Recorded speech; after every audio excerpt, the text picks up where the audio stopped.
Broadcasting out of Albuquerque, New Mexico, you're listening to The Low Blow on swfight.com. On August 22nd, live on ESPN Friday Night Fights from the Pechanga Resort and Casino in Temecula, California, this gentleman will be facing former WBA champ Austin Trout, a native of Perth, Western Australia, Daniel Awesome Dawson. How you doing, man? Hey, how you doing, man? Good to be on the show. Yeah, great to have you here, especially natives here of New Mexico, bringing you on. So, again, ESPN Friday Night Fights, Austin Trout. As soon as you heard the news, tell us what your first reaction was. Oh, man. As soon as we heard the news from my manager, it was just really excited. Really excited for the opportunity. There's nothing more that I can say than, I've been one of the best boxers in Australia for a long time in my weight, and I've been wanting to make that push to get overseas and be on the American circuit, which to me the U.S. boxing circuit is one of the best in the world. And it's a dream. It's for me, from where I come from in Australia, it's a dream come true. You mentioned the American circuit. I think one other fight that you've had here in the United States that actually took place. What kind of trouble have you had trying to get on cards here in the U.S.? Yeah, that was I think back in 2010. I was actually based in LA for a good 13 months. And for whatever reason, I guess it was not my time then. I had 3 or 4 fights pull out, other fights pull out. I got injured right before a fight. There was a snow blizzard, and my opponent couldn't get on the plane. I actually weighed in, and he didn't show up. It was just one thing after another, and actually couldn't get that fight I was chasing in 13 months. And then just packed up and just about ready to come home. And we got the call up that at the time, Sergey Zinzaruk, who was WBO world champion, undefeated world champion, he was looking for his opponent had pulled out, and he was looking for an opponent for his fight, and that was his first fight in the States as well. And I think we had about 10 days to sort of prep up and get ready, and it was either take that or go home without missing out on any opportunity at all. And I've always been a bit of a fighter and a warrior, so I thought, hell yeah, I'll step in and take that fight. And I've got nothing to lose and everything to gain.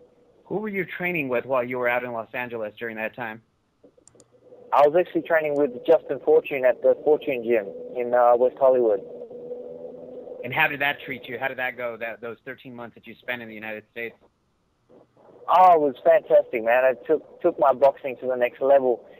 Just working with such great fighters and being around such great trainers and traveling and sparring at other gyms, and it's incredible. That sort of experience you can only get there in America and in the LA, and it was it was great for me. Really grew a lot. Now, we mentioned Austin Trout. How much of him have you seen? Of course, we all know his victory over Miguel Cotto, and of course, he took on 2 world champions in Canelo Alvarez and Erislandy Lara in his last 2 bouts. So how much have you gotten to learn about him, and especially in the past 2 years when he's kind of made his name internationally? Yeah, definitely. Man, what a fighter. What a great fighter.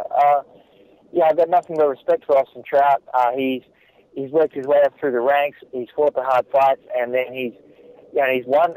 Beating Miguel Cotto, that's just huge. And then the losses that he's had to Alvarez, that fight, watching it here internationally from Australia, that fight is a very close fight, man. And that's against one of the pound-for-pound guys in the division. And then against Lara as well, I think he's just unlucky he got caught. Maybe he had the wrong game plan and fought the wrong fight in that one. But again, against these 2 losses against guys that are just incredible boxers and athletes, and they're still very close. So I still see Austin Trout as one of the best fighters in the division, without a doubt, and probably one of the better boxers in the division. Yeah. We were talking off the air about Austin Trout losing his grandmother about a year ago, and how that may have affected him in his training. You mentioned that you actually lost your father about 4 years ago, and 4 years ago, that was actually the last time you suffered a loss. How has your life turned around ever since then, and what did your father's passing do to you, and I guess your focus on boxing? Yeah, it was like he actually passed right before the Sergey Zinzaruk fight, and it was a bit of a confusion on my part. I guess I take full responsibility for everything in my life, and with things that happen, you can either, I could have laid down and sort of said, no, I don't want to fight, I don't want to do anything, but I love what I do. I love boxing, I love fighting, and I love getting in the ring and going to work, and it's something that's been a part of my life since I was 15 years old, and I absolutely love it.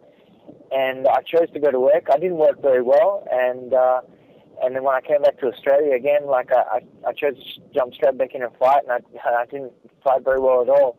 And I actually stopped then and had a good break, and realized that I was heavily in depression without sort of realizing it.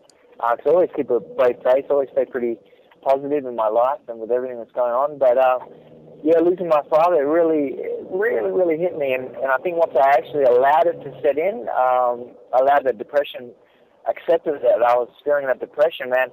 I went through a lot. I went through a lot of personal growth and a lot of change, and I'm going to say to anyone out there that is dealing with any sort of depression or any sort of illness like that, it's just something. It's like any fight. It's just something you got to take one round at a time, and you got to keep finding a way to get through it, finding a way to get past it, and finding a way to build yourself and build build your skills, build your ability to get past that depression. Because I tell you what, you can beat it. Every single person can beat it. It's just finding a way to do it and being brave enough to take on the challenges and face them, and knowing that it's going to be hard. It is going to be a hard challenge, but you can get there, and you will get there.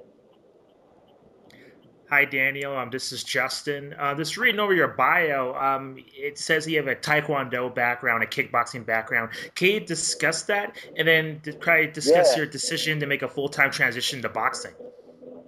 Yeah, for sure. Yeah, I originally started in Taekwondo, and then from there went to Muay Thai and kickboxing, and I fought in about 58 professional fights in kickboxing and Muay Thai.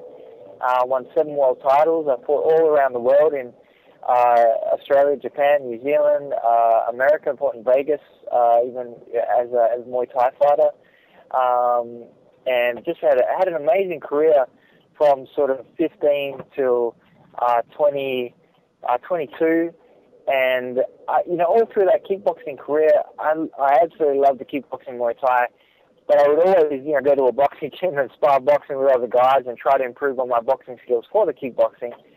And I grew up watching Rocky movies and Sylvester Stallone, and I grew up watching Muhammad Ali and Mike Tyson, all of these guys, and Oscar De La Hoya, and they're heroes, man. They're absolute heroes. And I also grew up watching Bruce Lee and Van Damme, so I had that bit of a mix of not just loving the boxing, but loving kickboxing, Muay Thai, and boxing as well. So for me, when I had the chance, when I was about 23 years old, when I had the chance to go to boxing, to actually have a pro fight in boxing, I was like, hell yeah, like this is really cool. I was excited. I was like, okay, cool. I've had an amazing career in kickboxing, Muay Thai, winning 7 world titles. I was just like, okay, let's go to boxing. Let's I'm still young. I'm still 23. Let's see what we can do. Let's see how far I can take this. And very quickly, just to touch on your kickboxing and Muay Thai career, you actually have a victory in those sports over current IBF world middleweight champion and also a fellow Australian in Sam Sulaiman. Ain't that right? Yeah, that's right, man. That's right. Actually, we caught up with Sam Sulaiman and a few of the other Aussie fighters, Blake Caparello, Jared Fletcher, that are all fighting in the US this month. And it was cool. It was cool to catch up with Sam, and I still give him a bit of crap about that. I beat him already in kickboxing, and he's not to think he's that good now. He's got the IBF title. Yeah. So over 100 career fights and almost 100 career victories. If you combine both the sports, how driven are you to get that 100 victory mark? Oh man, it's just a part of me. I don't know how to explain it any more than it is me. That is me. I love to be in there. I love the challenge of the fight. I love it.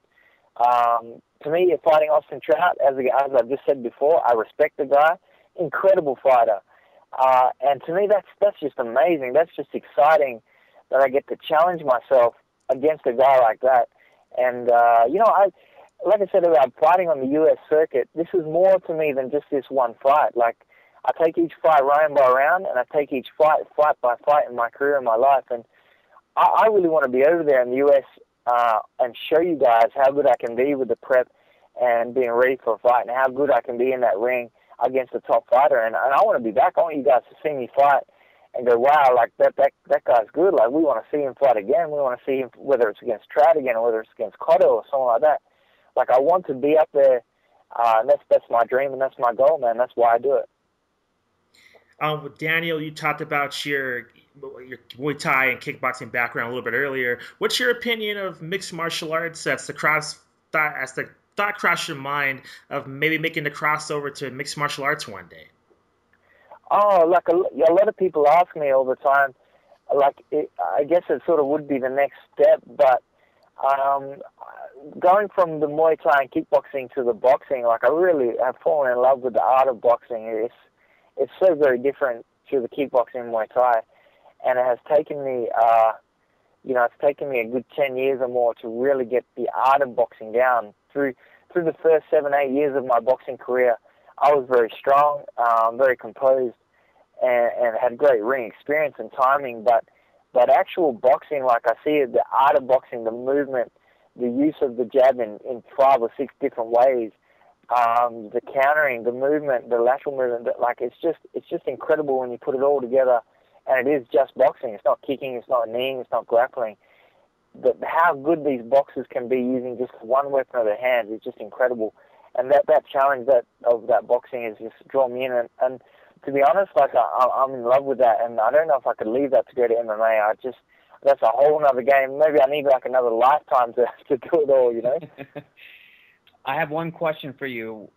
Why hasn't this fight happened, or will it ever happen? You and Anthony Mundine.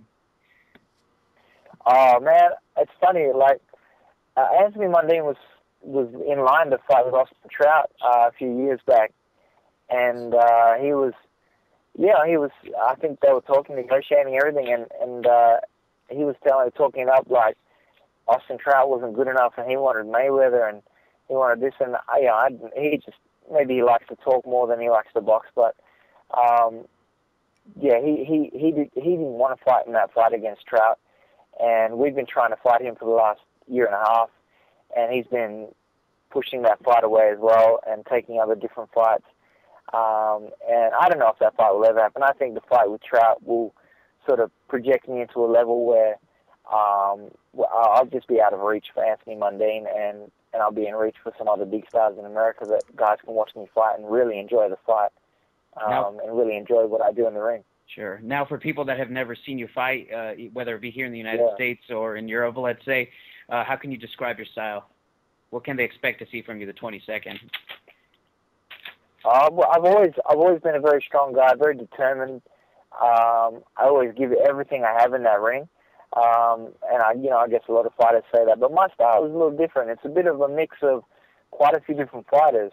I like to pressure. I also like to box and move. I like to exchange. I like to get into exchanges, but I also like to work off my jab, and I like to work off their jab. So I've got a lot of different pieces in my puzzle, and I guess that comes from in my kit, and that comes from being fighting for so many years and having such a long career.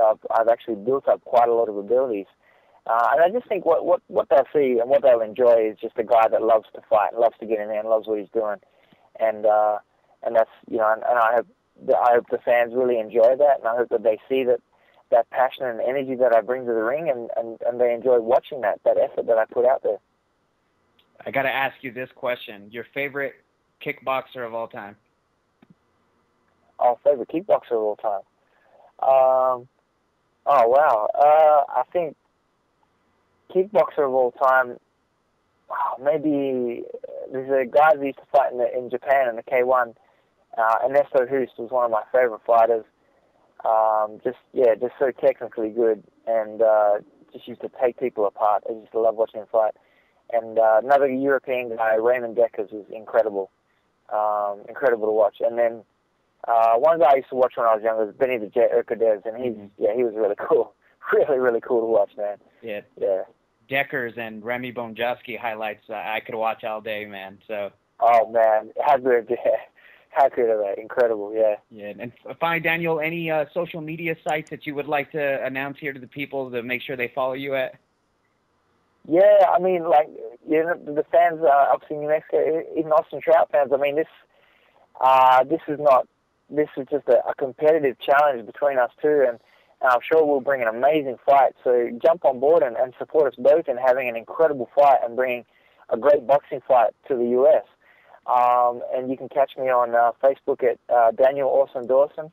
So just check out facebook.com/Daniel Awesome Dawson, and yeah, get on there and see the journey. And man, I'll tell you what, we're gonna both put on a grand fight. You can guarantee that. Again, Friday Night Fights, August 22nd, live from the Pechanga Resort and Casino in Temecula, California. Former WBA champ Austin Trout and Perth, Western Australia's Daniel, Awesome Dawson. Thank you very much for joining us. We appreciate your time. You're welcome, guys. Thank you for having me. Appreciate it. Thank you very much. Thanks, guys.